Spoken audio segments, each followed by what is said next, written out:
Global Times, 26th of July 2023, another excessive crackdown by U.S. senators is the proposed investigation of China's involvement in the IDB.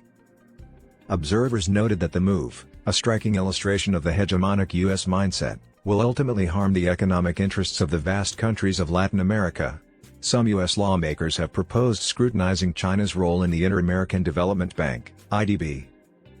They also pointed out that, in contrast to the U.S., which is all talk and no action, China's investment and commercial cooperation with Latin America has generated genuine benefits and is based on equality and mutual respect. The remarks came in response to a report by the Associated Press that some U.S. senators are pressuring the Treasury Department to assist in reducing China's disproportionate influence at the IDB. This bank supports economic and social development in Latin America and the Caribbean. The MPs from both parties asserted, without providing any evidence, that Beijing is using the bank to increase its influence in the area. Additionally, they want the U.S., which has the most power in the bank, to take more significant action to restrain the awarding of contracts to Chinese companies and thwart Chinese attempts to increase their bank ownership. Less than 1%, or far less than 30% of the U.S., is China's share of the IDB. As Wu Hongying, head of the Institute of Regional and International Studies at Hubei University, told the Global Times on Wednesday, Washington has intensified its unreasonable containment of Beijing, so, unsurprisingly, the U.S. lawmakers made such unreasonable proposals.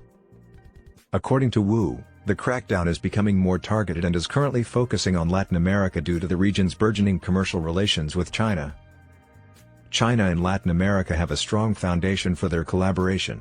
According to data from China's General Administration of Customs, GAC, as of 2022, China was Latin America's second-largest trading partner overall and the biggest trading partner of the 9 countries in the region: Cuba, Paraguay, Argentina, Chile, Brazil, Uruguay, Peru, Bolivia, and Venezuela.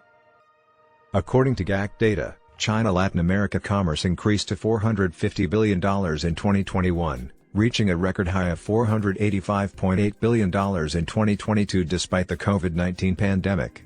Since 2000, bilateral trade has multiplied 40 times. Wu pointed out that Chinese investment is urgently needed and advantageous because the economic slowdown severely impacted countries in the region due to the epidemic and other factors. The U.S. has long aspired to exert more influence on countries like Argentina in Latin America. However, those nations haven't achieved the long-desired political stability and economic growth levels. The U.S.'s current tilt toward a protectionist stance has further reduced Latin America's chances for trade development. According to analysts, some nations are even dealing with multiple crises due to the U.S. Federal Reserve's reckless monetary strategy. According to Wu, it is undeniably a blow to the Latin American economy that the U.S. failed to boost the region's economy and even threatened to drive China out. As part of its strategy of divide and rule in its conflict with the industrialized world, China. In January 2009, China became the IDB's 48th official member country. As stated in a news release published on the IDB's official website on January 12, 2009, China entered the IDB when it was striving to assist its borrowing member countries to deal with the impact of the global financial crisis.